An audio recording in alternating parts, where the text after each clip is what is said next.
So obviously going after Mike Norvell and saying that there was some miscommunication of not him messaging one-on-one with players.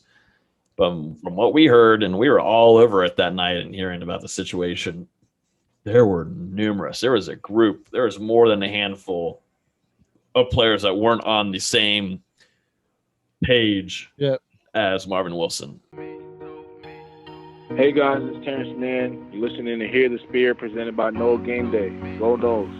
Hey, what's up? This is Peter Ward, aka E-Dub, in the house.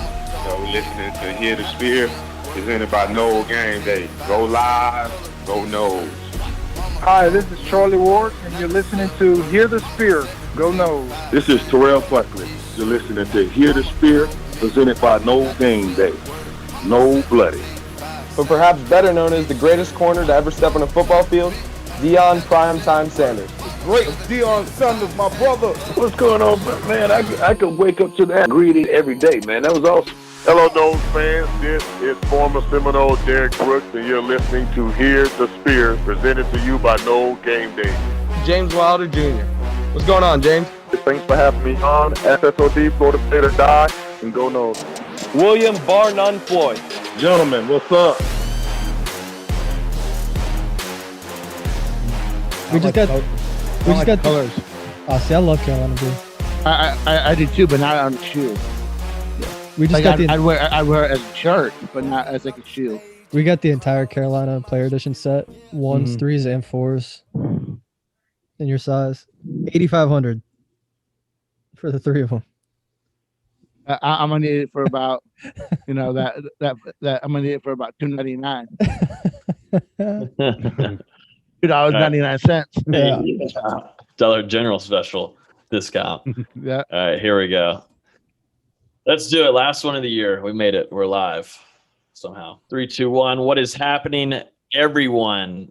Happy New Year's Eve, or just Eve. I'm Logan Robinson from Hear the Spear, presented to you by Noel Game Day. We are here for our 61st and final episode of 2020. Thank you, everyone, for sticking with us, hanging around. This has been a wild year, crazy one. We're going to talk about it a little bit later, at least the football side of things. But this has been an insane year for both sports and off the field, and obviously COVID-19 impacting everything. But this has been craziness. So thanks for sticking with us. Our 61st episode. With me this evening, Austin Veazey, our lead basketball writer. Also, down at the bottom, Nate Greer, our lead recruiting insider. Gentlemen, we've made it. Will a meteor hit tonight or before the ball drops? We will see, but we've made it.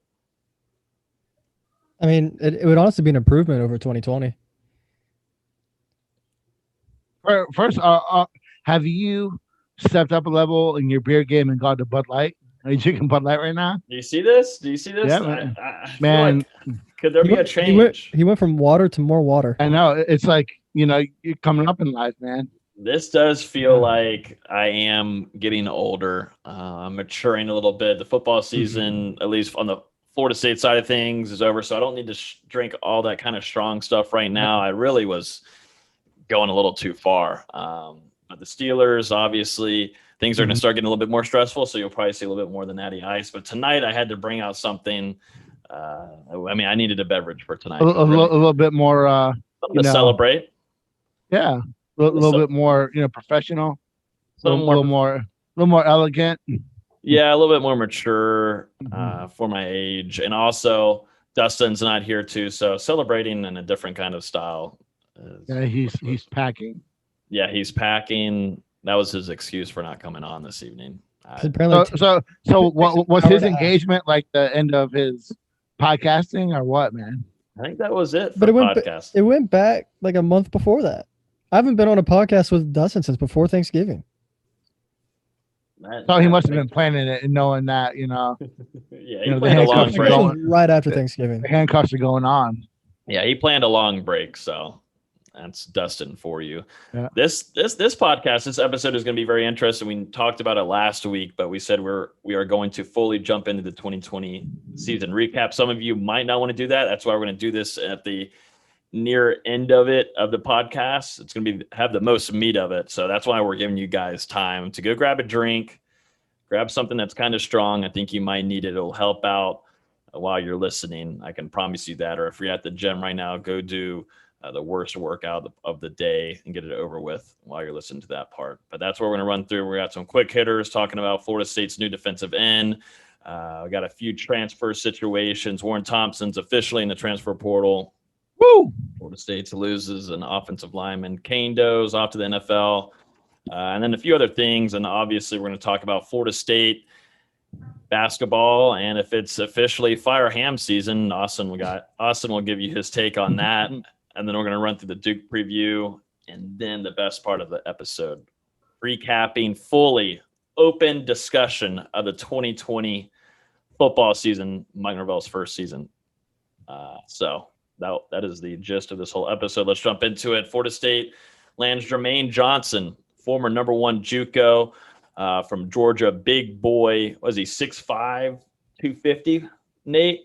Big Yes. cat here. Obviously, Florida State's defensive end unit and a hole is thin. You got your 2 twin towers leaving with J-Rob and Kaindoh entering their names in the NFL draft. So that opens up a lot of question marks. What happens? Florida State staff is ahead of things, and they're able to land a guy that some FSU fans and guys across the country weren't really expecting for them to do so. But big get for FSU. It's a huge get, and it immediately addressed their need at Fox. With Robinson leaving, and with some question marks on the depth there. You had to like what they've done. With that early signing class addressing the pass rush need, but they're still gonna have to hit the portal for another guy to replace Kaindoh. But getting Johnson in, he was, he didn't play a super ton. He started 2 games for Georgia, but I know everyone's all about PFF now. He was the 30th most efficient pass rusher in the country for as little as he played, which is something that bodes well for Florida State. Getting a guy who, like you said, is a big guy, college ready, and will come in and ready to play, and will be dependent on to play right away. So, that just shows how hard the staff is working in the portal. They've done a great job so far addressing their needs. You look at Milton, you look at McClellan in the corner from Arkansas, and now bringing in Johnson. So, no, it's a really big get for Florida State, both on the field and just perception-wise. So, very, tip the hat to Norvell and his staff for getting that kid.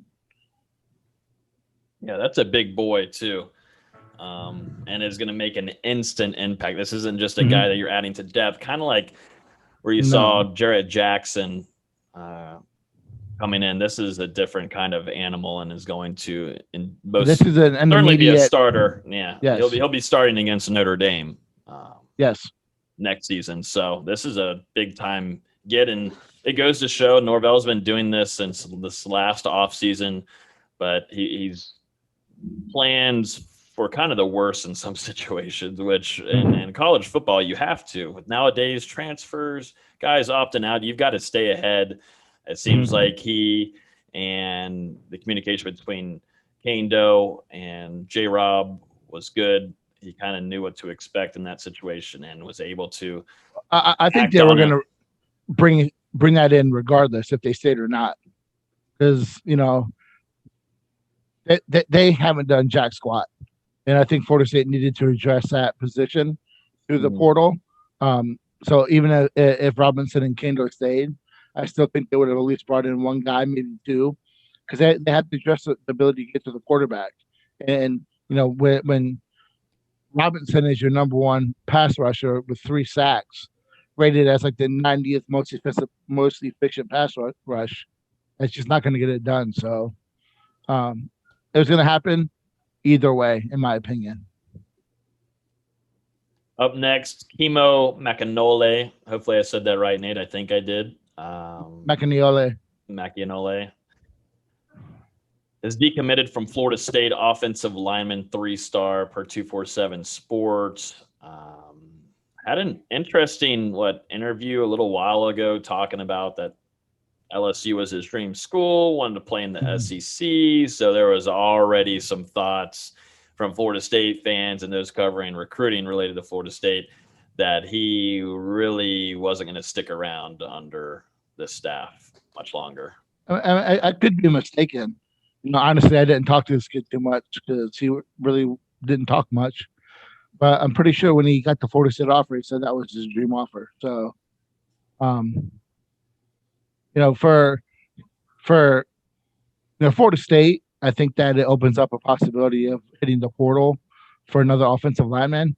I think that he had a really solid senior year and came on, and I think he's got potential, but it's not a make or break for Florida State in the future of FSU. So, for all those people that were up in arms about taking him because of how low in the rankings he was, or he wasn't a 4-star, 5-star, now they're upset that he's gone.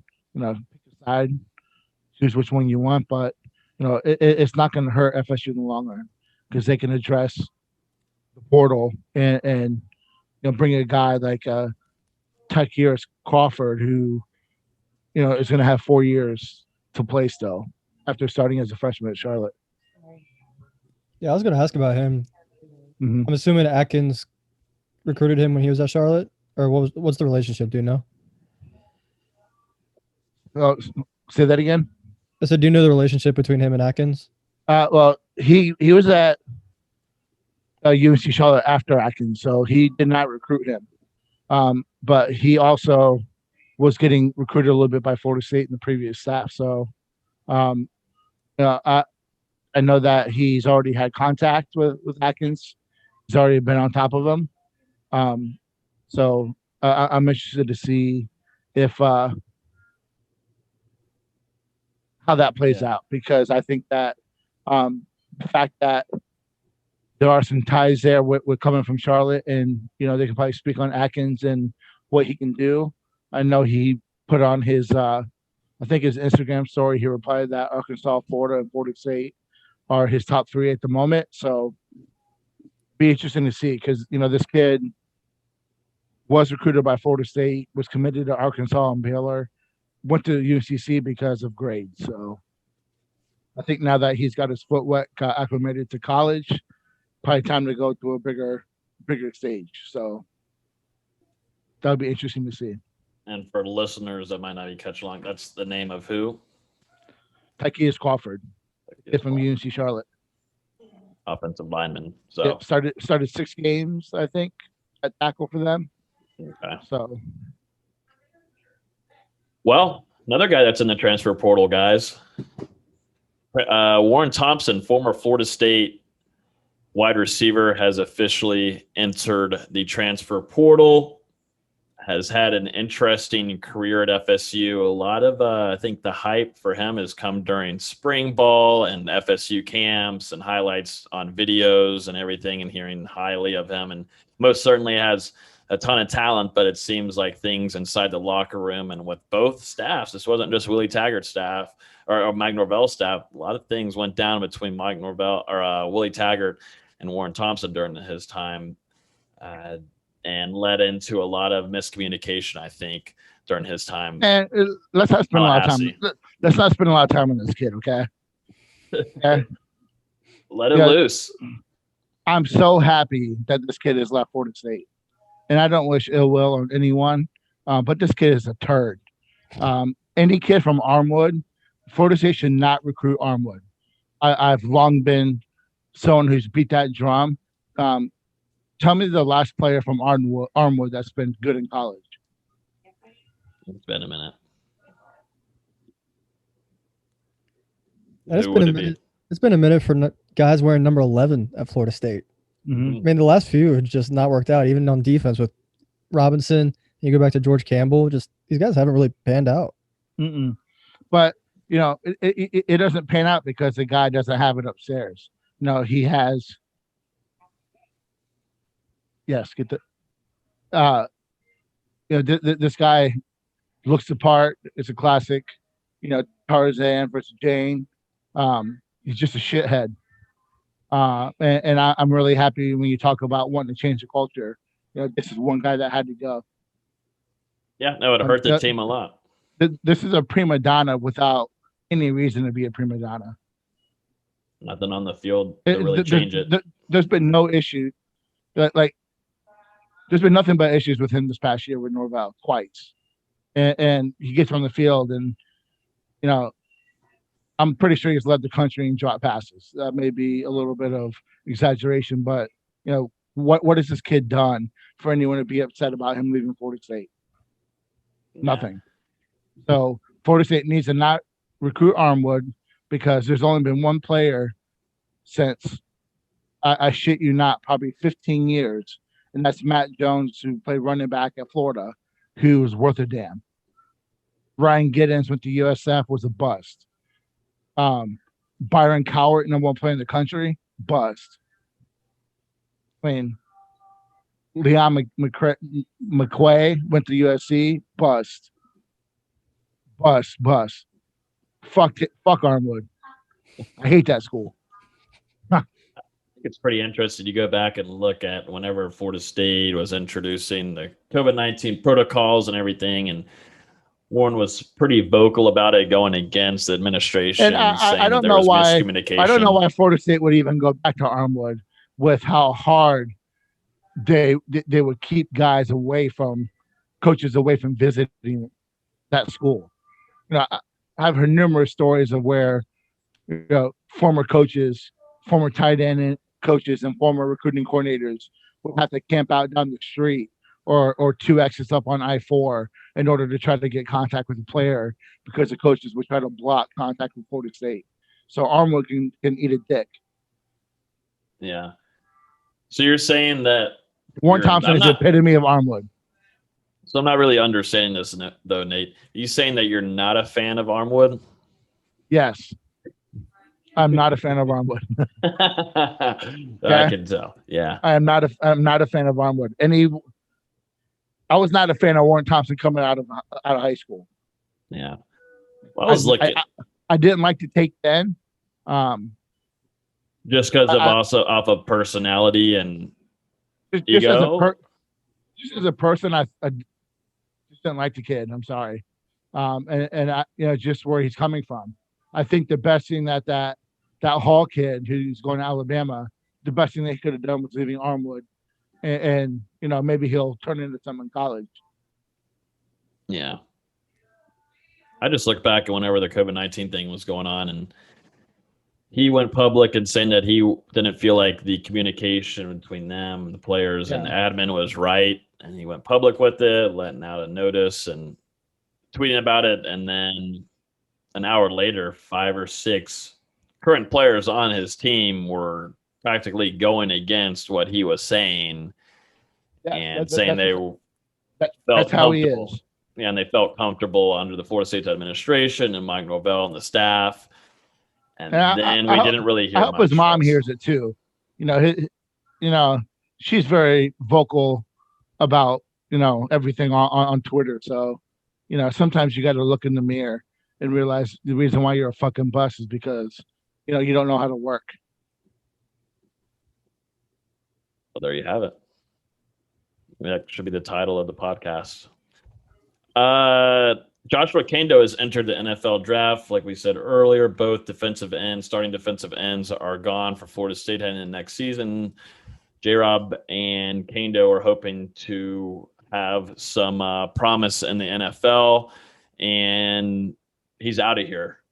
Not much really of a shocker on this one, in my opinion. Kind of had a quiet year. A lot of people were excited for him, though. I guess the biggest thing for him is he stayed healthy for majority of the season, I would say. And that's a plus. That's a big win in his books, honestly, if you're talking to scouts. I mean, that's been a struggle for his entire career at Florida State, but he's off to the NFL draft. I'll be interested to see how he does with the physicals, with all the doctor visits and everything getting checked out. I mean, the guy's got potential. There's going to be some team that gets enamored with his size and with He's had him, that since high school. With him on the hoof, someone's going to get enticed by it and draft him. Yeah, if someone can get him right, yeah. Hopefully he can stay healthy. And you look at Josh Sweat in Philadelphia. It's really good to see him, having a solid year this year. So it's all about health, Yeah, most certainly. If you look at too, I mean, he's not on the same level as maybe Brian Burns, but I feel like a lot of these guys Florida State has had are tall, lanky, but for Kaindoh, he's got more build on him. And if an NFL team can get him right, work him in the technique that they feel is going to be productive and make plays, I think he might have a lasting career there. We'll be interested to see a lot of these guys NFL draft. We've got a lot to cover whenever that comes around. But the key component of this is that Florida State is going to lose both starting defensive ends heading into next season. And as we talked about, Jermaine Johnson's going to come in and fill one of those roles. Justin Rice, 6'1", 215, inside linebacker. Nate, you were talking to me. 235, my bad. You were telling me that there might be some potential for Florida State to land this cat. Yeah, it sounds like it's down to Florida State and some Big Ten schools. So I know that Florida State's really working hard on this one. Great offer. He produced at Fresno State, then transferred to Arkansas State and had a really solid year. I don't have his stats in front of me, but I think he had like 7 sacks, a bunch of tackles. When you watch his highlights, he gets to the ball quicker than anyone on Florida State's roster does right now, and he looks like he's a smart player, and has that motor, and it's just a good linebacker. I'm interested to see if he can cover in the ACC. I think that's why I agree with Steve over on Conquer Talk. I think he'd be a middle linebacker for Florida State. I think if he wants to play outside, he needs to go to the Big Ten. I do question a little bit of him covering space, but I do think that bringing him on will be another upgrade that this coaching staff can make. So, and actually ended up being a semifinalist for the Bednarik Award. I probably completely just torched that, but the award given to the nation's best defensive player. Yep. He's a good linebacker. Tackles for loss. Yep. 7 sacks, I think. Yep, 7 sacks, 10 games he played, 76 tackles. So obviously, either way, if you're looking at a linebacker situation, Florida State would probably like him, but like Nate said, and space would be a question in the ACC. But that'll be someone to keep an eye on in the next couple of weeks or so. I think it would be a home run for Florida State to land him. You have 2 Rices back there with Emmett and Justin. That's the main thing that I'm looking at there. That's my film right there. Corbin, Gaynor, and Sheffield seem to be pretty vocal right now on social media, going after some recruiting targets. See, as we've seen, they've been tweeting all around the space at a few guys. Nate, Gaynor's always kind of taken this role since the beginning, since he was getting recruited at Florida State. And Sheffield's always been very vocal and, pro on anything related to recruiting. Corbin's jumping in also, but it's nice to see that. But could it end up happening for a few? But it's just a good sign to see some current players, which in Florida State's time right now, you need these, you need these guys to step up. Definitely a guy like Gaynor, who's obviously done what he's needed done so far through his career. Yeah, it's good to see. And I think it kind of goes against the notion that people don't like, or players don't like playing for Norval. I think people are misconstruing the message of all these transfers that there's something going on in Tallahassee when a purge had to happen. This had to happen in order to reset the roster to get back on the right track. So you can't have it both ways, unfortunately. You look at, in my opinion, I think that would be more of a thought to have with Penn State, who's had a coaching staff now for multiple years, and guys are up and leaving there in droves. So, for your upperclassmen and guys who you perceive or want to be leaders to be all over social media, trying to get guys to help get the ship righted. It's really good to see. Then we had Joshua Farmer and Sean Ray Jackson on Conquer Talk last night doing a Q&A with them. They even kind of mentioned that seeing the older guys really pushing for these portal guys to really make an impact next year, and feeling that the direction's going to get fixed, and Florida State will be back sooner than later. So it's what's going to take. It's going to take a lot, but this is just a start, man. It's a starting point. It's an opposite of when we saw guys bitching and moaning, like you said, on Twitter and Instagram earlier in the season about miscommunication on protocols or messages about whatever with Marvin Wilson. So it's a complete 180, and it's good to see. Yeah, no, it's positive signs. You want that. You want guys being able to be vocal and be positive about the coaching staff that you have and these players now. And it's not just these three, there's others too. And just listening to the, you talk to the recruits, you talk to some of these players, Norvell ain't about the bullshit. He's got a plan, and he's not going to let anything stand in his way. So, they're really appreciative of, I don't want to say bluntness, but, Norvell can be blunt, and, he's going to convey his message how he needs to convey it. Whether it's, positive with, it's a proverbial shit sandwich, or if it's all positive or all negative, he's going to convey the message, and he's going to get what he wants from these players one way or another. So I like it. People need to relax on Norvell. We've got a little discussion for that in just a little bit in a few. First, let's jump into basketball. Woo! Awesome. What's going on? People are freaking out. The Discords, fire ham. Twitter's in shambles. Nate's coming into the production meeting saying fire ham. First thing he said. Florida State loses 77-67 up there in about said Death Valley, but practically in Clemson. Florida State moves to 5-2 on the season. Clemson 7-1, and looks like they have some promise this upcoming season. But should Florida State fans really, really be worried, Austin? Yeah, let's not get it twisted. Clemson's a really good basketball team. I mean, even though they came in 6-1 with their one loss being at Virginia Tech, it was the same kind of game we just saw last night. Virginia Tech shot 3 times as many free throws as Clemson did, and they lost a close one. Same thing happened in Florida State. Clemson game, Clemson shoots 33 free throws to Florida State's 9, and I never want to see Teddy Valentine on my TV screen again. That's basically what it comes down to. We outshot them from the floor. Yeah, we turned it over 16 times, but Clemson turned it over 12 times. It's not a huge difference. And then they beat us on the glass, especially on the offensive glass. They were able to clean up some of their misses, but if it's not for hitting 24 of 33 free throws, Florida State comes out of that game with a win. And that's just something they're going to have to learn. A lot of these fouls were just hustle plays, like over the backs, chasing rebounds. It wasn't like they were playing bad defense for the most part. Their defense was really good. Going into halftime, Clemson's 3 leading scorers hadn't scored a single bucket.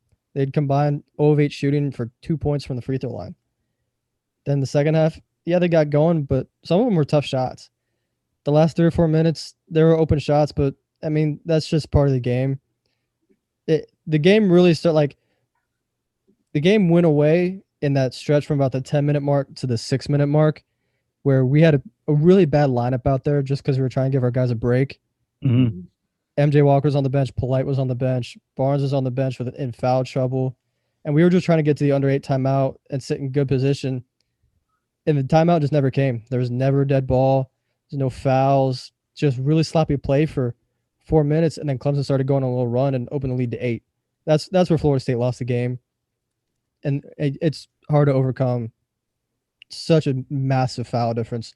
And it's not like Florida State fouled more than Clemson. Clemson was just as physical as Florida State was in that game last night. Mm-hmm. and both teams obviously are great defense, but I feel like this year, and I don't know if I'm just watching more of it, I'm keeping up with it more, but I feel like, man, it's hard for any team offensively to have any kind of momentum on offense when it's just foul after foul after foul. Like, how do you get anything going? How do you even run scripted offensive plays? I mean, just nonstop stopping. So annoying. Clemson came into the game with the second best defensive efficiency in the country. And it's not like they played bad teams. I mean, they had one of the harder non-conference schedules in the ACC. They played Maryland, Alabama. I forget the other two teams off the top of my head, but they had a really good schedule, and they dominated some of these teams. Maryland, they were winning by 40 for most of the game. They just completely destroyed them. So for the fact that Florida State was up 5 at halftime, I was really happy with. They looked really good. And then the second half, I mean, you can only do so much. Right now, you can make the argument Clemson's the best team in the ACC. And a lot of people were mad, like, oh my God, we just lost to Clemson. Clemson's really good. Really experienced. The youth they brought in is making a difference to them. They're a really good basketball team. And it wouldn't surprise me come March that they're a 1 seed in the ACC tournament or a 2 seed or a 3 seed. Because just no one in the ACC is standing out right now. That's a really good basketball team. Doesn't Florida State usually, I mean, they do, but they start off this way. Do you think it's worse in the way this, usually when they start their seasons, fourth year in a row, they started 1-1 in the ACC. Yeah. 4th year in a row. Do you think it's worse than that? Or do you think it's just a regular, this is Florida State basketball's regular trend when they start? It's just part of, we have a freshman point guard that was playing power forward 6 months ago. That's part of it. And there's a lot of depth concerns that haven't quite gotten figured out.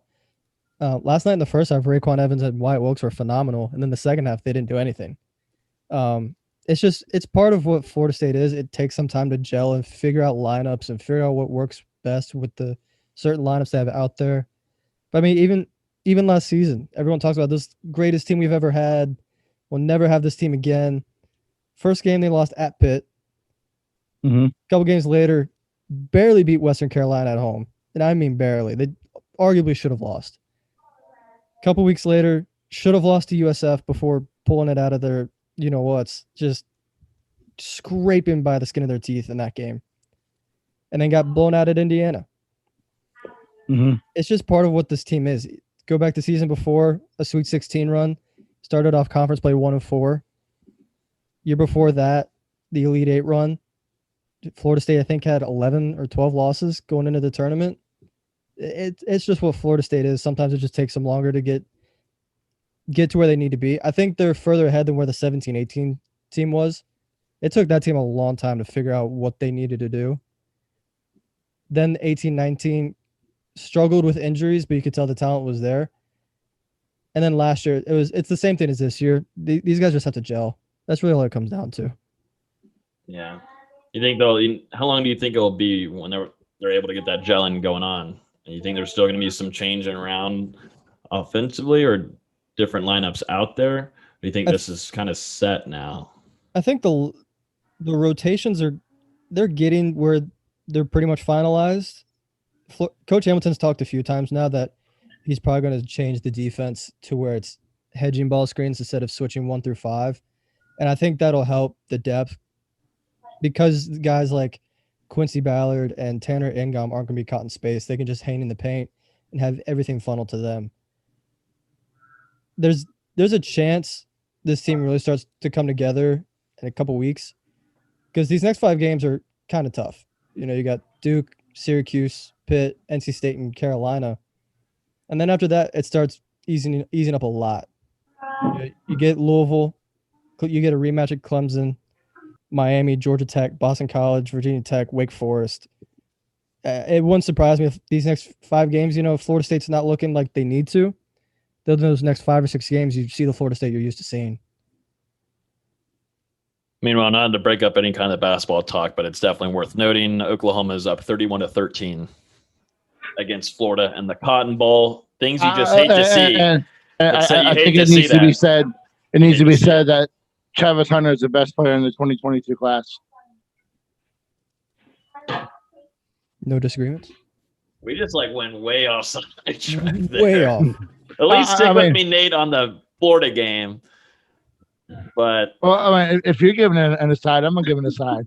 You know? this is your football intermission. Yeah. But no, I think obviously Austin was telling me and Dustin, they both were telling me to drink for this Clemson game, which I did, and I'm glad I did because it was a good chance that Clemson would take this one away. But what did I say in the crew that this just felt like a game that Clemson was gonna win? Those the first 5 minutes were the ugliest 5 minutes of basketball I've ever seen. Yeah, see, I didn't get to see that. I turned that shit off, dude. That was like horrendous. Yes, it was so bad. It was 2-4 after 5 minutes, and I think Florida State had 6 turnovers. It was horrible. Four of the first 5 possessions were turnovers. But like after that, they settled down. The rest of the first half was great. But those first 5 minutes, good Lord. But go in now, obviously, that's a Clemson game, but incoming another one right after the new year. Florida State's going to be facing Duke on Saturday, and it's a quick turnaround after Florida State loses their second game of the season. Time to get right, but they head back down to the TLCC. What's going on here? Do you think Florida State is mentally going to be there for it? I really like Florida State in this matchup. For just the way these rosters line up, Duke does not match up well with Florida State. The two guys that would worry me are Jalen Johnson, who's, I will say, doubtful for this game. He's been out the last few weeks with a foot injury, but we haven't seen Duke play since December 16th. And they've only played 3 games in the past month. So Duke's got a lot of stuff they needed to figure out, and we haven't had the time to see if they have figured it out. But just looking at it from paper to paper, Florida State matches up really well with them. Their best player right now is Matthew Hurt. He's going to be guarded by Turk all game, and I think Turk's just going to shut him down all night like he has with everybody this season. Then after that, you look at DJ Stewart, who's a phenomenal shooter. As long as Florida State can recover to him, I think it matches up well. Then after that, no one scares me. No one scares me on the team. Jeremy Roach is fine, but he hasn't looked phenomenal. Now he's going against Scotty Barnes, who's a phenomenal defensive player and has 8 inches on him. Jamin Breakfield's a solid player, but he doesn't scare me. There's not that one Duke guy that you're used to from these past few seasons. Last year you had Vernon Carey and Trey Jones. Year before that, Zion and RJ. There's just not that guy for Duke this year. You might have to mute, Nate. You might have to mute for a second. Go ahead, Austin. I mean, that's pretty much it. Like, I won't say Duke's a bad team. It's not your older brother's Duke team that you're used to them dominating with 2 or 3 guys. This is more of a wing by committee team. And I just don't think the committee is that strong this year. And have you mentioned, you probably have, but haven't played in almost 3 weeks practically? Yeah, they haven't played. By the time they lace up on Tuesday or on Saturday night, they will have not played for 2.5 weeks, and they will have played 3 games in the past month. And do you think that hurts them more, or does that help them more? That hurts. It really does. If it was a week off, you're like, yeah, whatever. They got so much needed rest, but 2.5 weeks off without playing someone that's not Duke in scrimmages and practice, that's tough. They were supposed to play Tuesday night against Pitt. That got postponed/canceled because of COVID concerns. Pitt's head coach, Jeff Capel, has COVID, and I think one of their assistants does as well. And then they had canceled the rest of their non-conference slate due to COVID concerns. So they needed a game to just warm up, get back in the flow of things. It wouldn't shock me at all if they just come out rusty. Like they look like they haven't played in a month, because they basically haven't. You'd like to see Florida State take a nice early lead. That would be very nice. It would be. Florida State feels so much more comfortable playing in the tuck. What time is that game? I think it's 8:00 on ESPN2. Let me double check. 8 p.m. game. 8 p.m. situation. Yeah, 8 p.m. on ESPN2. So that gives, let me double check this. So this gives, I get to recover fully on Friday and then be ready for the second on Saturday. A lot of water and food. What's your score prediction? You got one? What are you thinking? I feel like Florida State just comes out and takes care of business. I don't know why. Just Florida State usually plays to the level of their competition. Like the Steelers, yeah. It's just something they do. Even last year, they played a phenomenal game at Duke. They just couldn't hit shots. Outside of that, they played such a great game. And it wouldn't surprise me if they just come out and hit Duke in the mouth. It really wouldn't. I think it'll be a little bit closer just because it's Duke. They're going to make plays. Coach K is too good of a coach to not have that happen. And I think it's going to be a little bit higher scoring than we're used to seeing from Duke Florida State games.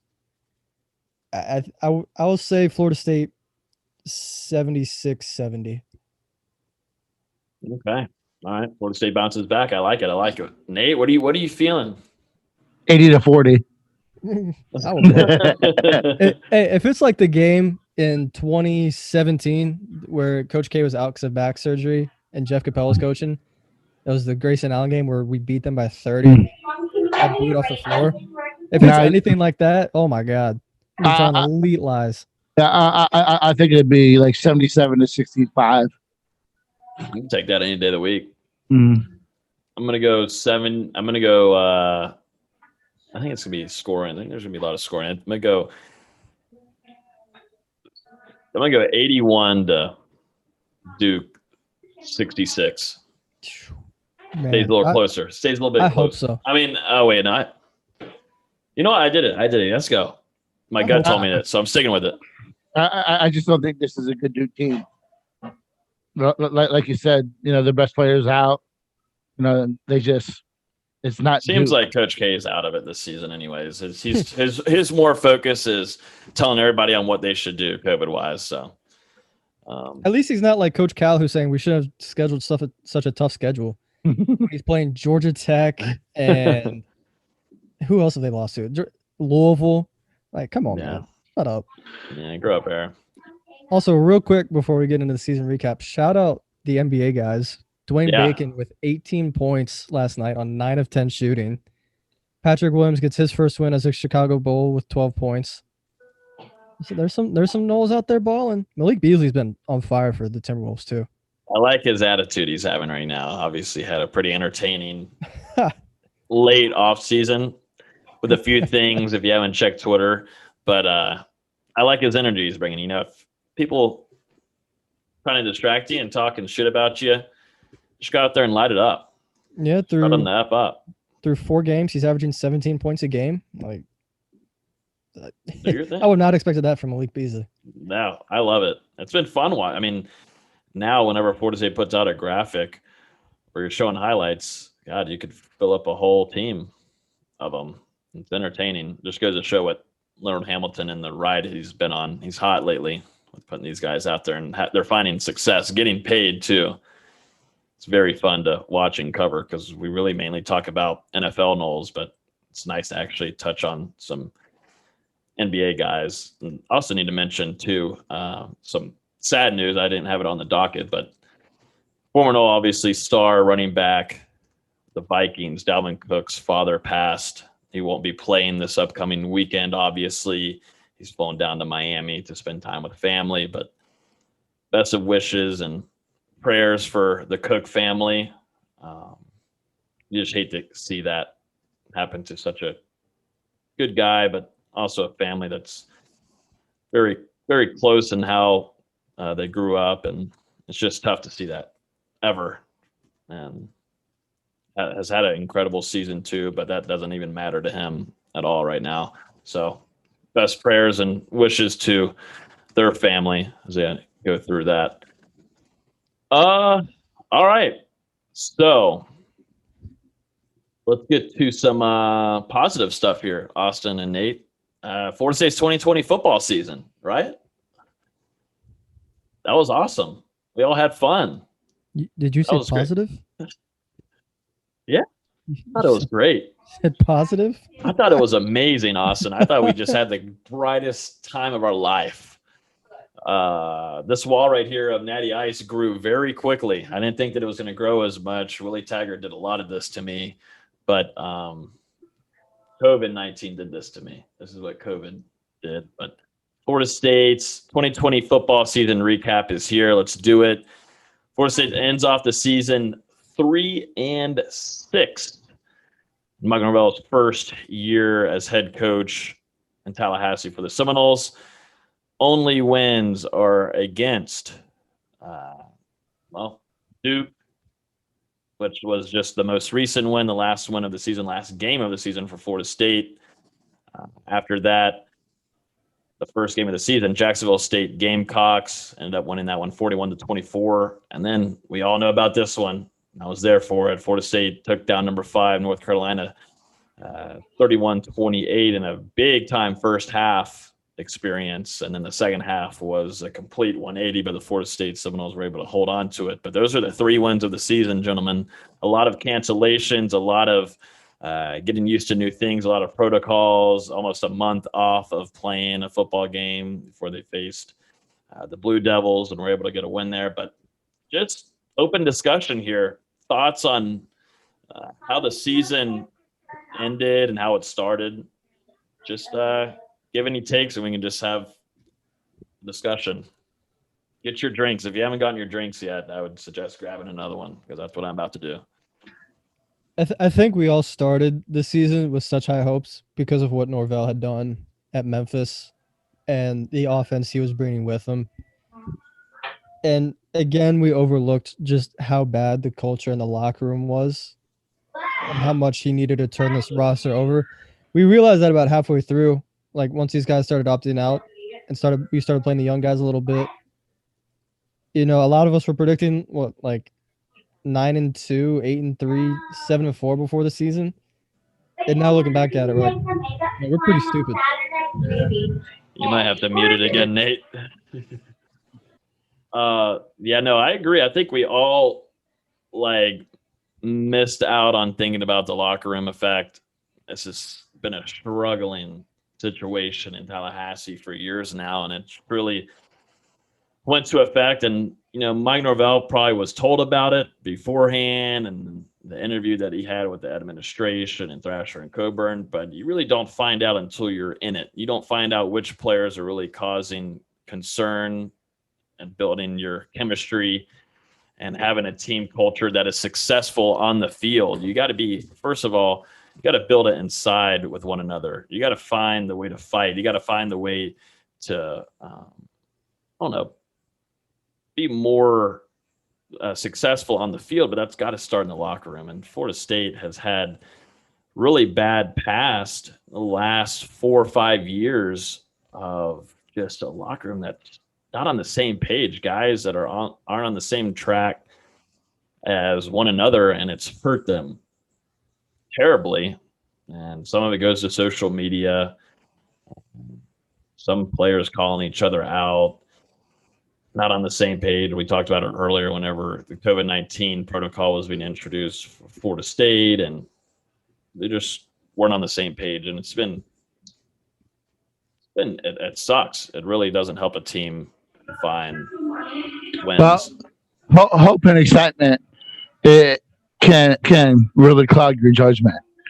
And, I agree with what Austin said. I think that a lot of fans were excited about the potential of the offense. Even with the question marks at quarterback, I think we all understood and knew that, Blackman had limitations. There were still question marks at the offensive line. There was still, hope though, because of Terry and, guys who would be solid at running back and, an offense that features tight ends and with Cam McDonald. So you thought that the offense would still be able to produce. And, I think that, all that hope and excitement went away week 1 against Georgia Tech.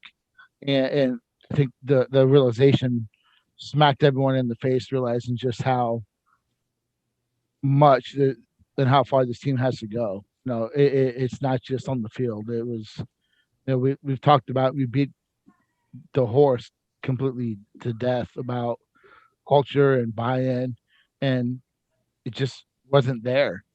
For me, I think that the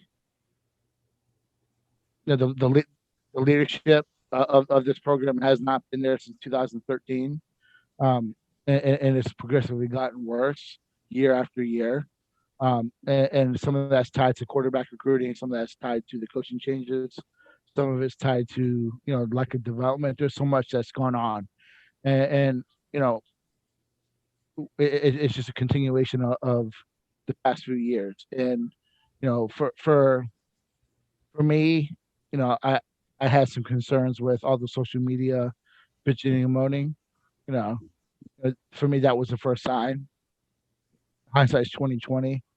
But nonetheless, you know, I'm really happy with what I saw on the offensive line. I think Coach Atkins is and was one of the best hires across the country. The fact that Florida State was more than serviceable, and you look at loans to a Philly who averaged 9 yards a carry, leading the country, if I'm not mistaken, because he qualified for a number of carries, so I believe he led the country. There's positives to take, um, but the negative does far outweigh this season. It's just I think that this whole social media shit going on with bright side and dark side is stupid. Um, not to get too far off base, but the premise of it is a lack of belief in Coach Norvell and the direction of the program. And for me, my biggest takeaway is you can't base a decision on and think of what the future is going to entail based off the season. He inherited a team with a lot of warts. COVID it is not an excuse. It's a true obstacle. It was a true obstacle in the season in terms of the off-season development and installation and all that good stuff. It's a true impact. I don't care what other colleges did, and you know everyone wants to compare Boston College and what you know Hatley or Halfley, whatever his last name is, at Boston College did. You know, probably had better culture and they probably had more buy-in. So players wanted. It's hard to get any better. Yep. It's hard to get any Yep. worse culture than Florida State had inside its locker room. So I mean, you can't judge what's going to happen over the next 4 years off this year. Yes, hugely disappointing. Losing 52-10 to Miami was, a kick in the dick. Beating Carolina was, everyone thought was a turning point, but that was just a game where the players decided to buy in and play to their potential. I don't know. It's just crazy season across the country. So, and we talked a decent amount about the offense so far. We haven't even touched the defense, which we all expected to come in and really set the tone. Just be dynamite. Just on paper, there's so much talent between Asante, who was phenomenal, Marv, Durden, Cooper, Kaindoh, Robinson, just all these guys just across the field, just completely underwhelming outside of a small handful of players. Mm-hmm. That led more to the, I don't want to say self-destruction, but underwhelming this season had, especially when we had concerns on offense, but we kind of expected that. We didn't expect the defense to struggle as much as they did. Now, I think injuries played a role there. The defensive backfield was just beat up across the board. But it starts up front. If you can't get a pass rush, you can't get consistent defensive line play. It doesn't matter what you have in the secondary. Lots of youth and linebacker. It was just a shit show all the way around. Everything that could have gone bad went bad this year. Florida State's on a 3-year streak of losing seasons. By the way, just to throw in some optimistic stuff there. So they gave up 52 to Miami, 24 to Jacksonville State, 42 to Notre Dame, 48 to Louisville, 41 to Pitt, 38 to NC State, and 35 to Duke. The only team worth a shit out of that whole list is Notre Dame. I don't care about Miami. I still don't think they're worth a shit, 50-10 or not. That the team just quit and they started a true freshman who was not ready to play. But nonetheless, that defense was just far you saw progress throughout the season of the offense. I think you saw signs of life there, but the defense just seemed like it got worse every week. Yeah, and going back to like the offseason before I give some thoughts too on the defense. In a situation where I don't think this team was on the same page from the very beginning. It starts whenever Marvin Wilson called out his head coach on social media. His coach had just arrived there practically. Called him out on social media. Caught storm on national media, obviously. If anything happens in Tallahassee, it's going to go to ESPN within an hour. If it's any kind of going to give any kind of negative momentum or negative kind of role and hurting Florida State, ESPN is going to be all over it. So obviously going after Mike Norvell and saying that there was some miscommunication of not him messaging one-on-one with players. But from what we heard, and we were all over it that night and hearing about the situation, there were numerous. There was a group. There was more than a handful of players that weren't on the same page as Marvin Wilson. And they just weren't. A lot of them were younger.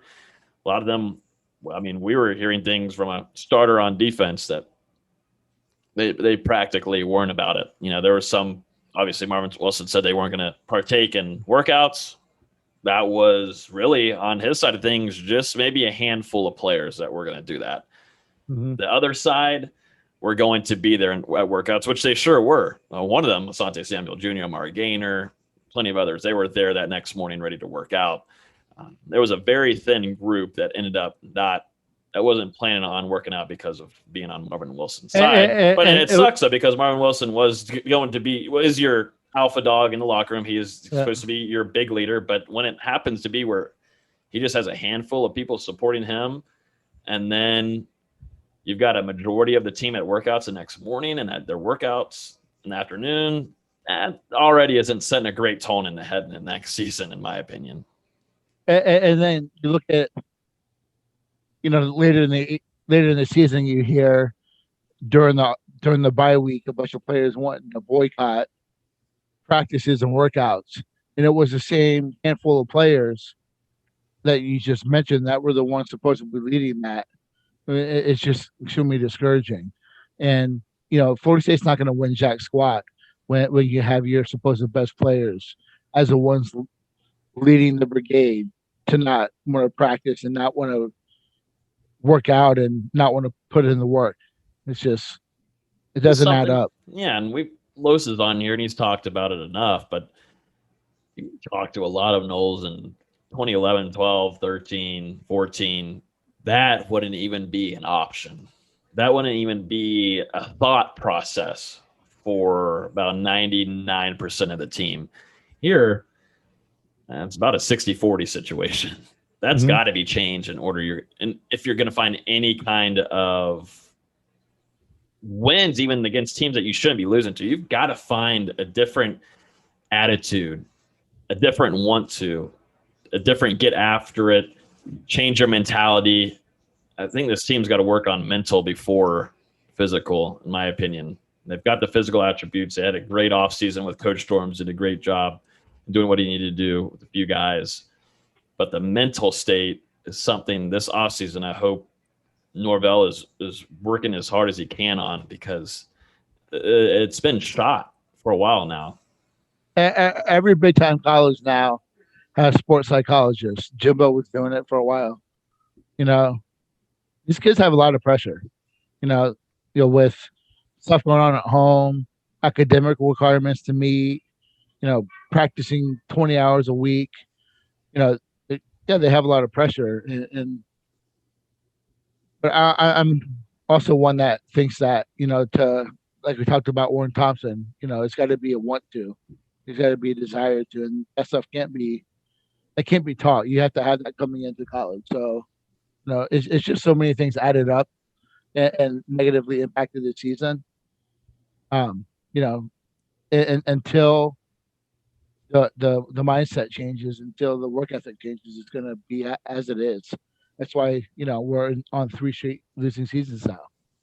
And I think we've talked a lot of cons so far, and especially with COVID-19 and the delays it gave to the season and the inconsistency it provided, the fact that Norvell can get some of these bad culture guys out of here with no punishment to APR, could play the young guys and not have them lose a season. I think that helps a lot.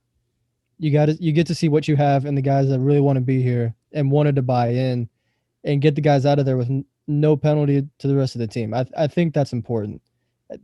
If this happens in a normal year where you can't get these guys out of here, how does next season look? It may be an even longer rebuild.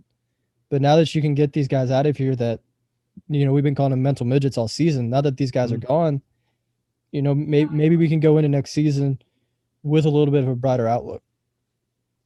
Yeah, and I want to address that list a little bit. When I put that out there, that wasn't a locked. Everyone's going to leave. It was just what we had heard at the time, and I think when you look at the list, the guys who had to leave left.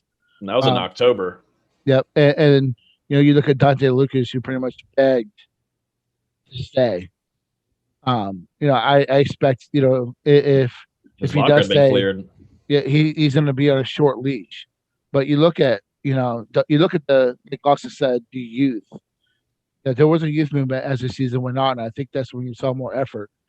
And you look at a Robert Scott who is getting recognition as a preseason or a freshman All-American. You look at Toa Philly. You look at on defense with the linebackers with Dixon and DJ Lundy. You look at the defensive backfield with Sidney Williams getting a lot of playing time. That is going to help them more than anything. Having that playing time under their belt and without losing any academic or whatever you want to. Can't even say it right now because I'm watching Florida getting their ass whipped. But but they're not losing the season of eligibility. So they've been through it. They're going to learn from it. The team's going to be fine. What's crazy too? Let's go to another name. We talked about Marvin Wilson. Tamarion Terry. Disappointing. Was the first part of the season. Didn't hear much about him. Wasn't much of anything. Gets hurt. Isn't fully healthy. I'll give him props for the Notre Dame. Yeah, I'll give him props for Notre Dame game though. I'll give him props for that game. He pushed through an injury and played really well. Yeah, you could tell he was struggling with injuries that game. He was there's a few breaks he was really slow in and out of, and the fact he put up over 100 yards, it was just dynamic all game. Was a testament to him that game. But for the most part, you still expected a little bit more. And he may have not have gone about leading the right way. I know we had a 45-minute disagreement on that between Los and Nate. That was good. That needs to be in the top 10 of the episodes this year. But I feel like that was still a move that needed to happen. As talented as he was, it was something that needed to happen. For sure. And I'm interested to see, the route for him. Obviously, he's signed with an agent and is going to be prepping for the NFL combine. I think there's a whole 180. I think there's with Rick Ross's. Come on, dude. Really? But I think it's pretty interesting to see the whole 180 from, let's say, Asante Samuel Jr. to Tamarion Terry. I think they're just on different levels on who I think is going to last longer. My money is all on Asante Samuel Jr. just off of work ethic plus his ego isn't at the same level as maybe where Terry's is. And that's going to play a vital part in him, and he's having interviews, talking with scouts and such. But he was supposed to be a big vital role in this offense this season, and that just wasn't the case. We had a graphic made for Blackman, Marvin Wilson, and Tamarion Terry had been on my lock screen this entire season, and that was completely wiped. definitely once Marvin Wilson decided to opt out for the rest of the season. So, I mean, it was just a complete wash of what we thought would be. That's about as And, good as you can say. it was fun to see Jordan Travis and what he can do with the ball in his hands. But I think we're fooling ourselves if we want to make him the future of the team. I think we're fooling ourselves. And that was another discussion we had like a month and a half ago. As great as he played, he's not a Norvell kind of guy. No. Norvell made it work because he had to, but it's not what the team needs to be moving forward. That was just, in my opinion, good coaching. You have Alex Atkins who, ran that, option shotgun stuff at Tulane as an offensive coordinator. You got Dillingham and Norvell who are super creative play callers. They made do with what they had. As soon as they realized that Blackman was just a mess, and everything went down with him. Jordan Travis is limited. I think we saw him hit his ceiling. I think there's a role for him in this program though, as a playmaker. I think that you have to get him the ball. You have to put him in situations, and I think he's going to make plays, but he's not the quarterback of the future, which is why we saw them go get Milton, which is why they went after Luke Altmaier so heavily. That's why they believe so much in Chubba Purdy. I mean, we have to be realistic, and I think that it's not realistic as a fan to think that this guy can be an every week starter for Florida State. Even if his role going forward is just hitting threes under the moniker Anthony Polite, at least he's doing something. Yeah. But I agree. He's got a role in this offense going forward just because of how talented he is in space. Yeah. He's real shifty in the hole, just avoiding tackles. I don't even know how many broken tackles he had, but it felt like 100. He was able to make so much out of nothing time after time. And the first time he completed a pass, I thought it was a freaking miracle. And then throughout the season, he got a little bit better at it. Mm-hmm. I'm not saying he's ever going to be an average passer, but at least he developed it throughout the season. Yeah, there's something there for gadget players where you can hit him on an end around and he just throws it downfield. Yeah, you got to find a way to most certainly utilize him. I give it to the staff too for giving it a try. You know what? Throw Jordan Travis out there. He wasn't expected to practically play much of any this season, but the staff gives him a chance. I do wish they would have given him more plays of allowing him to throw it deep. I feel like they sometimes limited him too much. He'd have some great deep throws and connect well, but then you just wouldn't see any of it for the rest of the season. I feel like if they would have threatened a little bit more deep with him, that would have opened up a little bit more of the running game in some scenarios and pushing him out to the side. But you got to find a way to use him next season. I don't know if you put him at wide receiver or you just run him kind of like Braxton Miller was in Ohio State. You got to use that kind of talent. Not only is he shifty, he's hard to tackle, but he's got great vision. He has a vision of a running back. And, if you need Milton to take off a play or you kind of just want him make things a little tricky against Notre Dame to start off the season and Doak next year, put both of them back there. Put Milton, who also can run. And then also you've got Jordan Travis back there. Both players can throw the ball if need be. So there's a lot of things that you can use. He's just a good gadget player, and we'll have to keep an eye on if he has any intentions on leaving the team. I'm sure Norvell has already had a long chat with Travis too on this, but Mackenzie Milton's the expected starter. Yeah, you look at what is going on at running back. They lose Webb to Troy.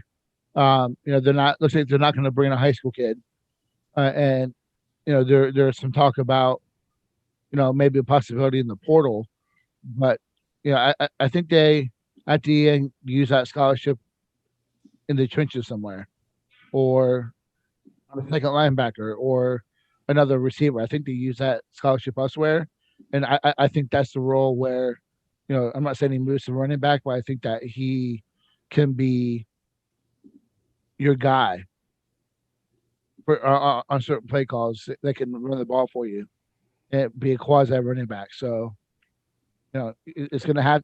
I think that it got really predictable with him at quarterback. So About the running, go ahead. let's say, what about the running back unit? Looking back at it this last season, I either said it on here or we were talking about it before. Steve over at Unconquered Talk put a stat out where Florida State last year was 98th, I think, in yards per carry before contact. And this year they're 17th. And that's a major tribute to Coach Atkins, and I think also a little bit to Jordan Travis and his ability to run. But I think that there's quality there. I think that you're more than okay with Corbin and Toafili. I think you have Douglas who can play there. I think Ren. I think we'll see him more. I think you're fine there. Yeah, I know a lot of people were concerned about the running back group overall coming into the season, and then they surprised. They were pretty good. Corbin probably didn't have the season we were maybe expecting, just from the flashes he had shown when he was at College Station. But he's also coming off an injury, though, too. But LaDamian Webb played really well. I know he's not there next season, but he played really well. Toafili, when he was in, I thought played phenomenally, and the case is there that he should have played even more throughout the season. And then with Jordan, he got banged up. Yeah, and then with Jordan Travis, his running threat, it just opened up so much for the rest of the running back group. Yeah, I've been a big fan of Trishawn Ward since he came to Florida State as a walk-on. Mm-hmm. And we saw him against Duke. That touchdown run was nice. And he looked good against Arizona State in the bowl game. Yeah. So he's not just some scrub walk-on. I think he's a guy who can contribute to this team. Who said it? And someone told Norvell, did Corbin tell Norvell that Ward needs to be looked at a little bit more, and that ended up happening in the Duke game? I don't know if it was Corbin. Someone probably was. I think it was Corbin. I do think Corbin heading into next season is going to be a big-time leader on this team. I really like the way that he ended off the season. Definitely the Duke game.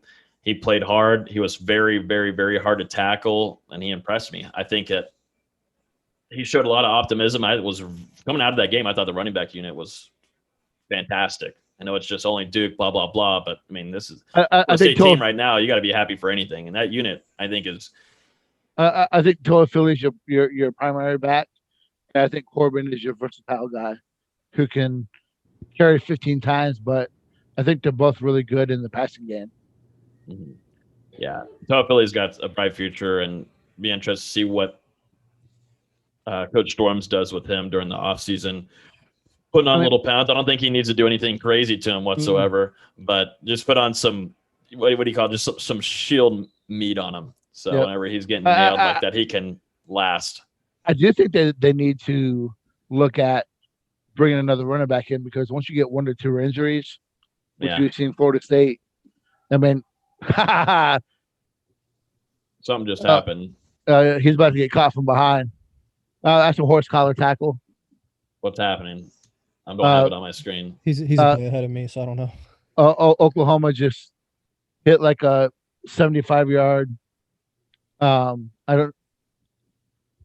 It's either a screen or a draw. We're never letting Nate be if we ever get the chance of having a commentator role here, we will not allow Nate to be on the commentator staff. What happened? Someone tell me what's going on here.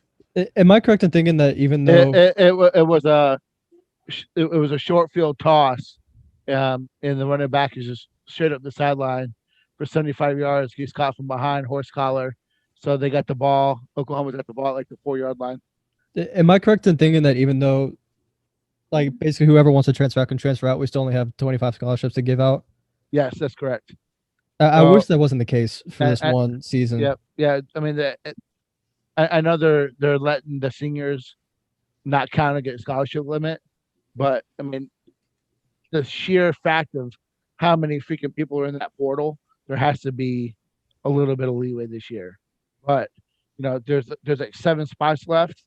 I really expect them to land 1, maybe 2 high school kids, and the rest are going to be portal. And I wish they could get even more portal kids. I wish they could get 8 or 9. Yeah, just get some good culture guys in here. And I think they've addressed that with the most important position at quarterback. But the team takes the the attitude and the personality of the quarterback, and Florida State's had nothing but shitheads. Touchdown Oklahoma, love it. Love to see it. I love to see it. No, holding. Never mind, it's coming back. But anyways, Florida State hasn't had You're fired. good leadership at quarterback, so I think that's been addressed. I think that's one reason why losing Luke Altmaier hurt, because we spent a lot of time with him. The kid's a leader. He's gonna go for it. But I think they addressed it with Purdy and now with Milton, and we'll see what happens.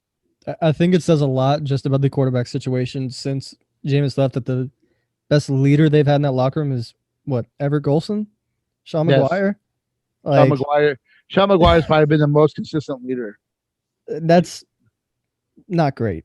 Just put it lightly. You look at Malik Henry, DeJoshua, or DeAndre Johnson, Francois, Blattman, Alex Honeybrook. Don't get me started. How did I forget about him that fast? I think that'd just be a good podcast during this offseason. Just talk about the quarterback dilemma that's happened. We already torture ourselves enough talking about Florida State football. We don't need to do that. No, but I mean, overall, it's just not the season we expected. I expected Florida State to be competitive. I think we did see a more organized team at times, but we still just saw a team that's not there mentally. Who's going to be the leaders sorry. What were you going to say, Austin? Go ahead. I said we talked about the UNC game earlier and how we all thought it was going to be a turning point, and then they just come back out against Louisville and just look horrible.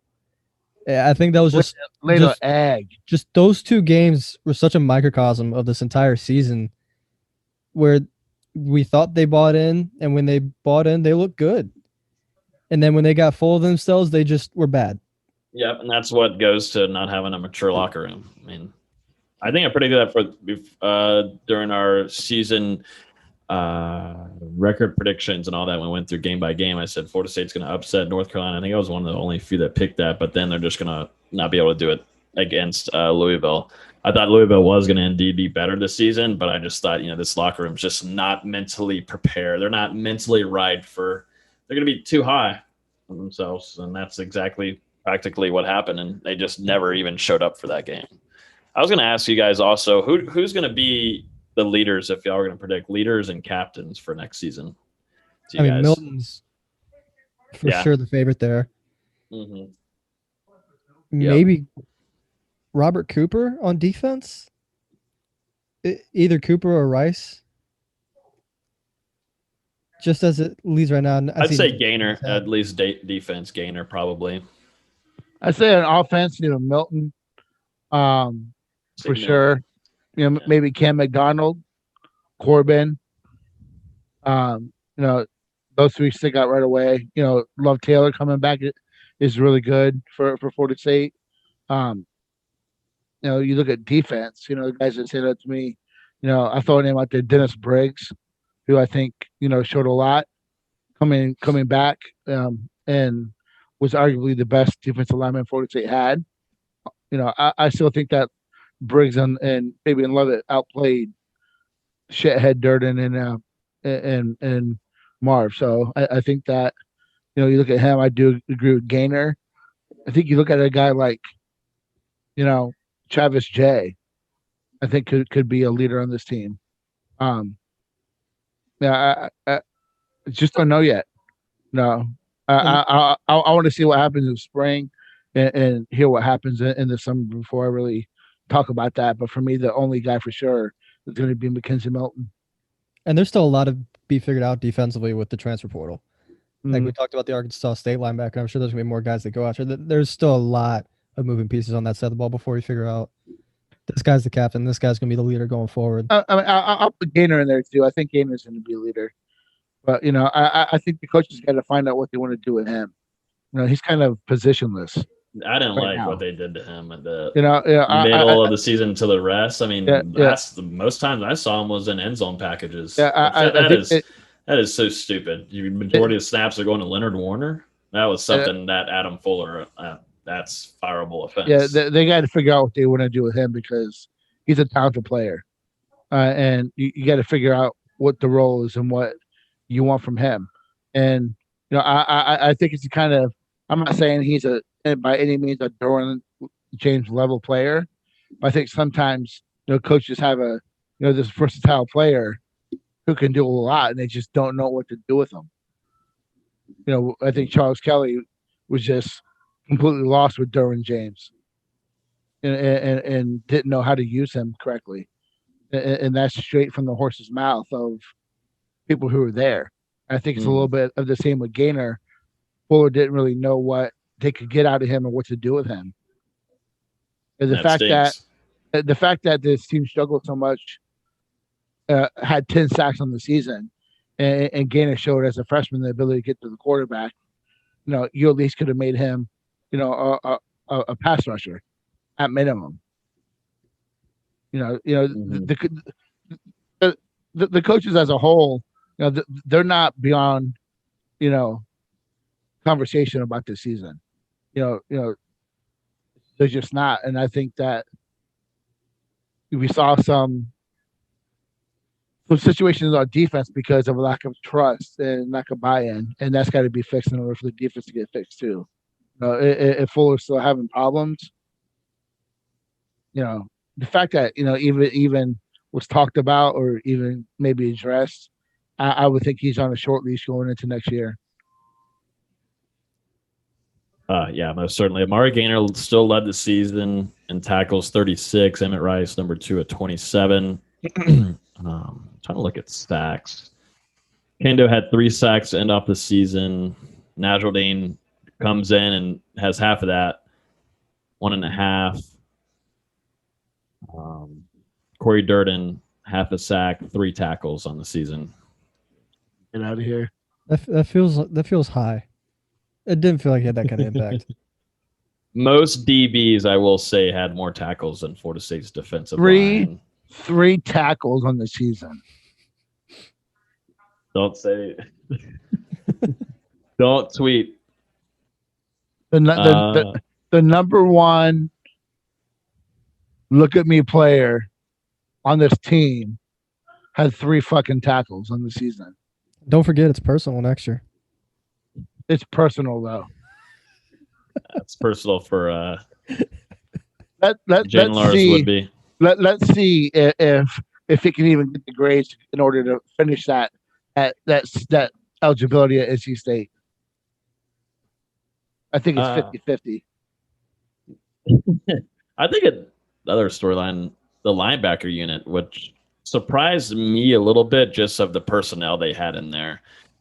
It was completely flip-flopped. It went to Lundy and Steven Diggs Jr. You never saw much of McCray and Deloach at all. And that surprised me, I will say.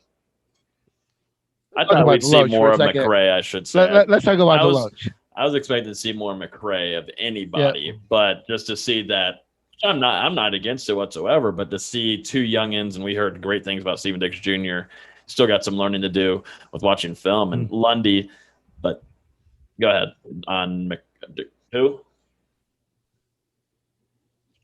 Let's talk about my boy, Deloach. So, Deloach started the season ahead of Amari Gaynor, right?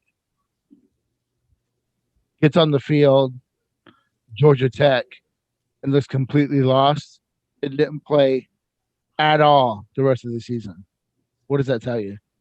As bad as Florida State was at linebacker, this kid didn't play at all. McCray didn't play at all. So, McCray, I'm surprised because I thought that he would take a step forward.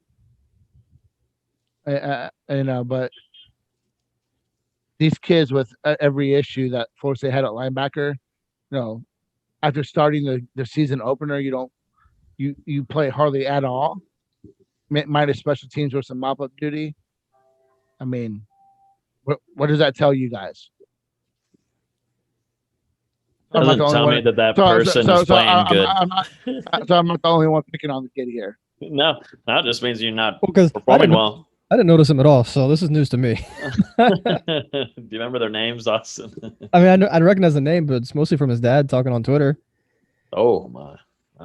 Well, He just looked like he was unprepared for the physicality of being a starter in the ACC, and I think the lack of physicality is what held him out for the rest of the season. That's just my opinion. You know, let me give the caveat that I look at the camera when I say it. That's my opinion. You know, just yours. It's my opinion. I'll leave it at that. Yeah, that unit as a whole still got some work to do, but there is promise, I think, and I don't mind it at all that in the early parts of the season you're seeing Steven Dix Jr. in there, and then during the majority of the rest of the season you've got to see DJ Lundy get in there.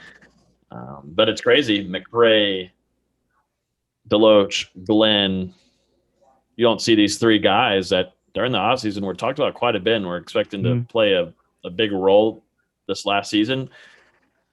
Barely saw him, and that's obviously on what Chris Marv believed, and he's obviously wanting to get these younger guys experience early on.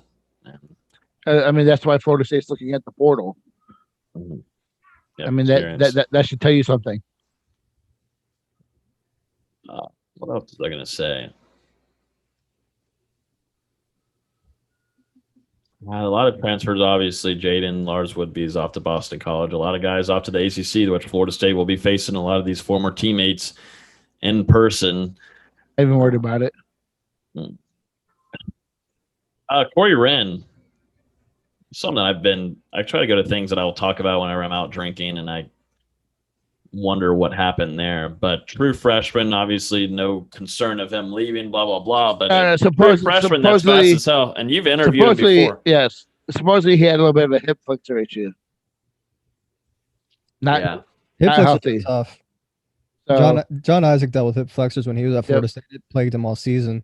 And even when he got to the NBA, hip flexors are tough. And for a sprinter guy, that's going to really hinder you. Yeah.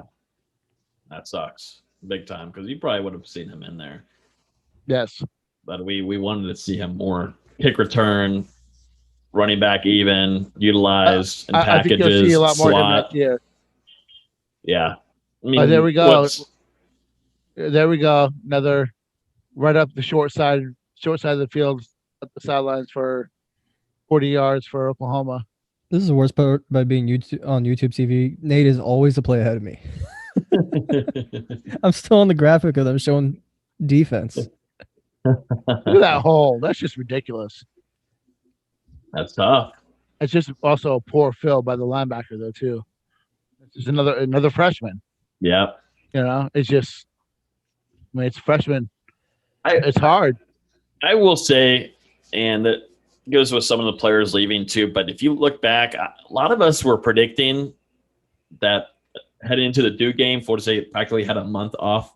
We were predicting for that game to be kind of rusty and kind of out of sorts, but obviously the defense is a whole different story. But offensively, they put on points. I mean, they put points on the board. They were ready to play. I thought there wasn't a lot of screwing around. There wasn't a lot of guys in wrong places for the most part.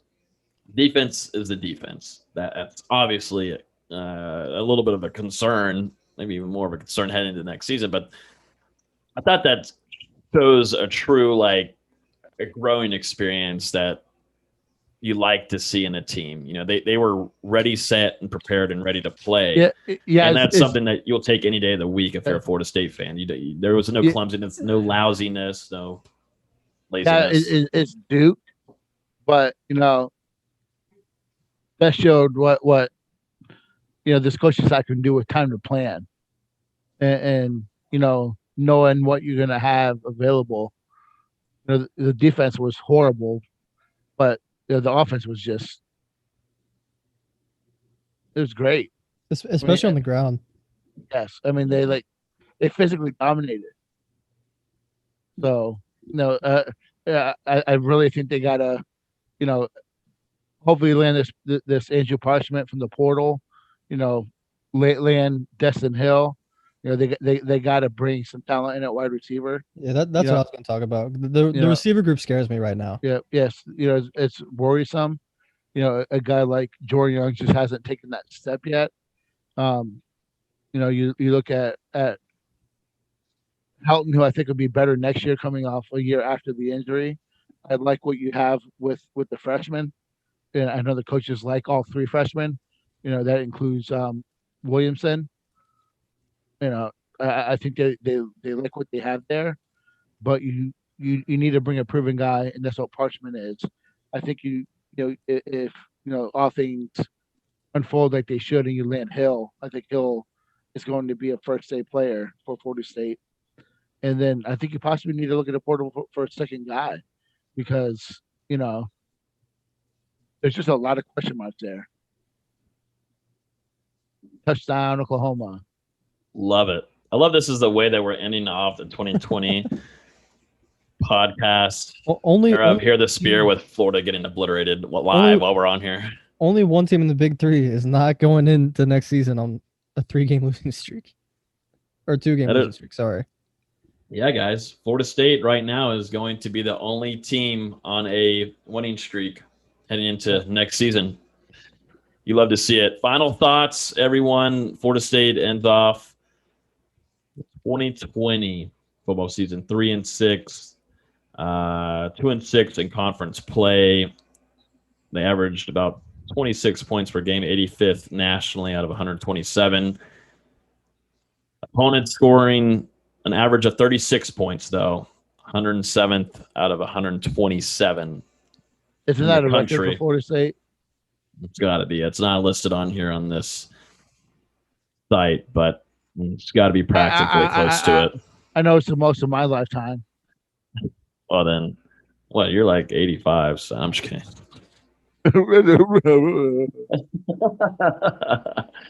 Oh, man. But, yeah, final and last thoughts. We're putting this into Bud Light seltzer right now, okay? Sadly. But, look, it's Bud Light, though. But this is free branding. I got to get the brand out of it. Put your dress on. Okay, here's the deal. That's all I had. I don't have any other beers in here to drink. They're all gone. That's your fault. These are not even mine. They're not practically mine. They're when females visit. Nate, I have to have something that they like to drink. They don't like us guys like drinking beer and whiskey. No.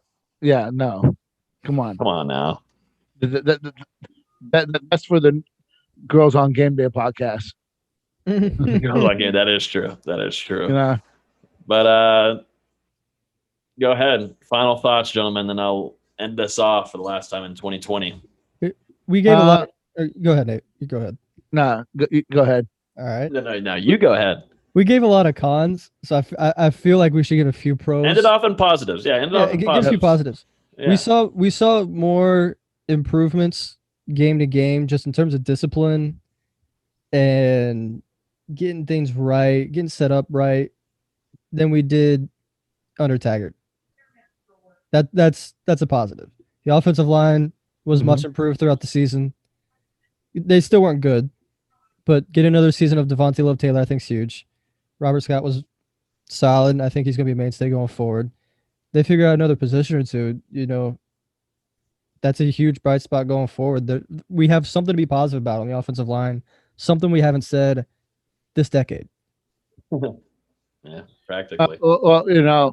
Norvell's known for his ability to scheme running game, and I think that's going to get even better next year. I think that you saw the vast improvement, as I said earlier. 17th in the country on when it comes to yards rushed before contact. That's a significant improvement to move up 81 spots in one season. The pass protection was still bad. I think some of that is quarterback related, while also it's related to personnel. So you have to address that. I think you have to, like we just talked about, you have to address the wide receivers. But I have faith in this coaching staff that they're gonna. This is a 3-year, 4-year turnaround. I think that while we sit here and laugh about Florida getting the shit kicked out of them, I think it's also just while it hurts to say it, I think it's just a program that Florida State's got to look at, and how long it took them to get back to competing for the SEC.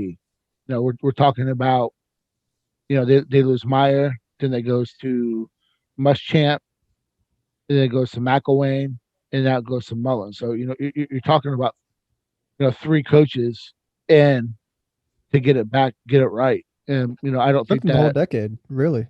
Yes, 10 years really, and that's with Muschamp being a better than average recruiter. Not really good on the development piece. You got McElwain, who was just he won. I mean, he went to what 3 straight SEC championship games, and the Sugar Bowl too, right? Yep. There's a reason why Saban kept him around for a long time.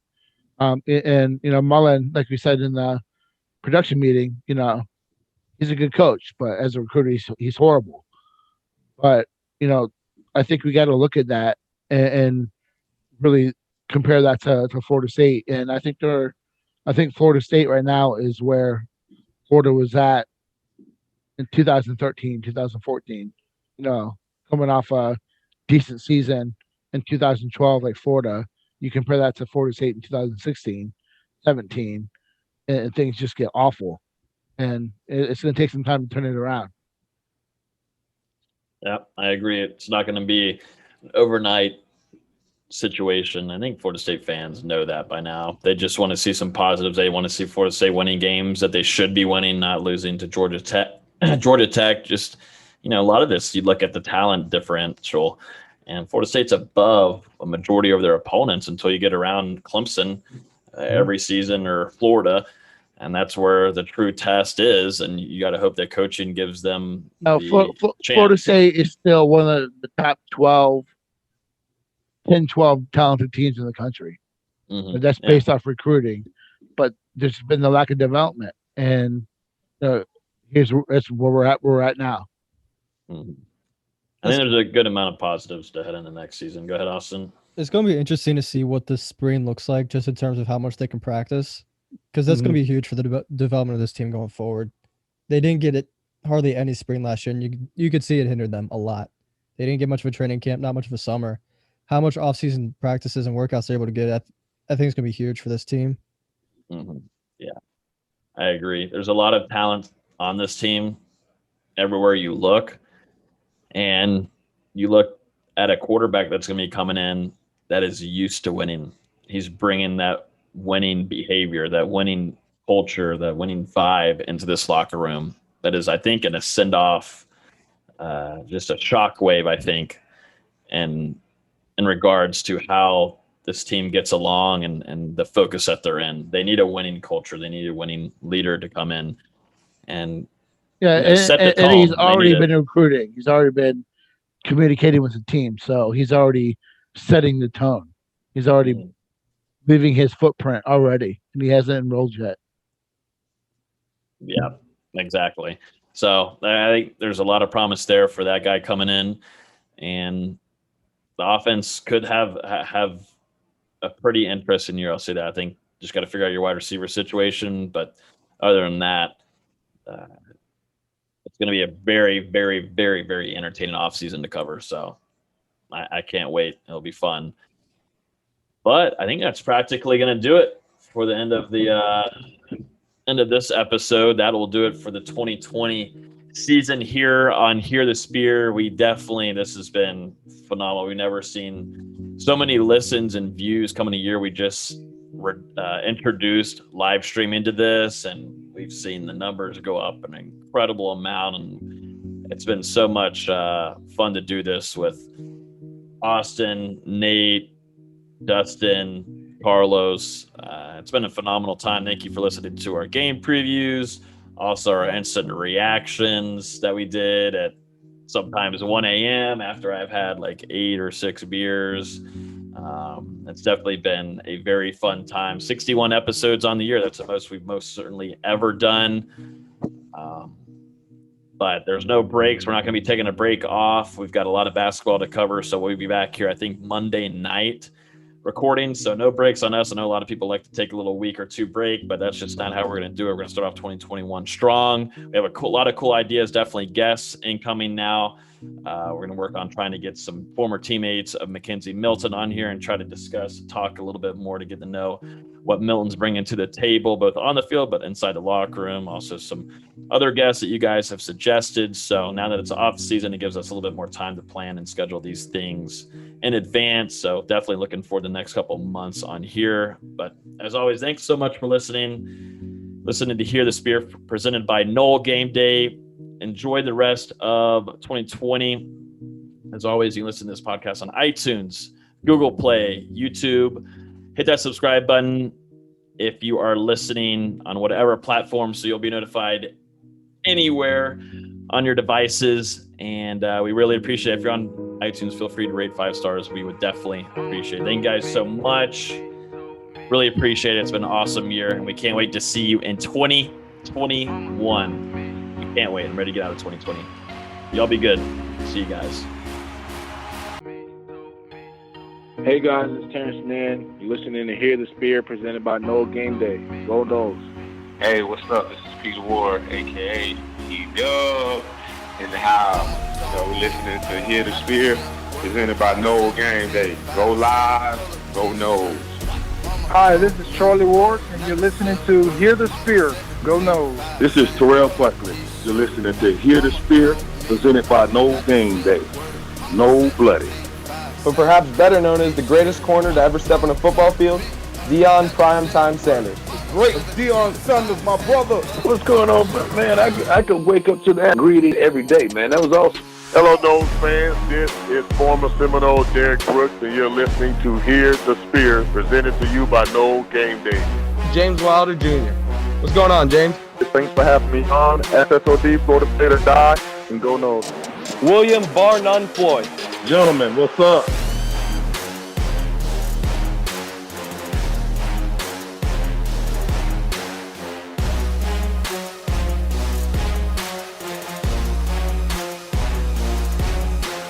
Diving off the stage in the crowd, it's a mosh pit. Yeah, shawty bad, but she